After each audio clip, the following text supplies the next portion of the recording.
Now you understand why they push the card so hard.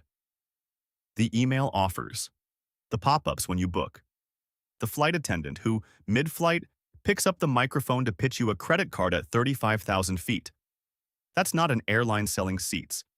That's a bank using a captive audience, strapped into chairs, to sign up new cardholders. The cabin is a sales floor, so ask it again. Who is the real customer? It was never you, the passenger. The real customer is the bank, paying billions for a currency the airline prints for free. And you? You're not the buyer. You're the unpaid sales force, swiping a card to keep the whole machine fed. The flight is just the bait that gets you in the door. For years, all of this stayed hidden in plain sight. Then 2020 happened. The world shut down. Planes parked in the desert by the hundreds. Airlines burning tens of millions of dollars a day, staring straight at bankruptcy. They needed cash, fast, and they needed to borrow it, which means they needed collateral, something valuable to put up as a guarantee. So what does a broke airline actually own that's worth something? Not the planes.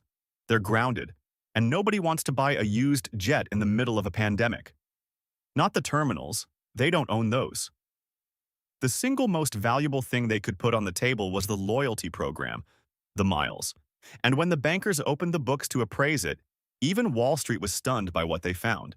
United pledged its Mileage Plus program as collateral and put a number on it, about $22 billion.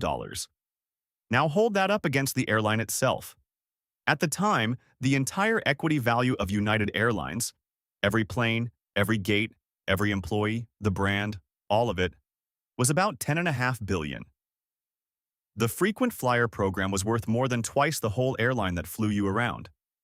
The bank inside was bigger than the airline outside, and it wasn't just United. American had its AA Advantage program appraised at somewhere between $18 and $30 billion, while the entire airline was worth under $7. The loyalty program was roughly 4 times the company it lived inside. All 3 big U.S. airlines borrowed $5 to $10 billion each, backed by miles.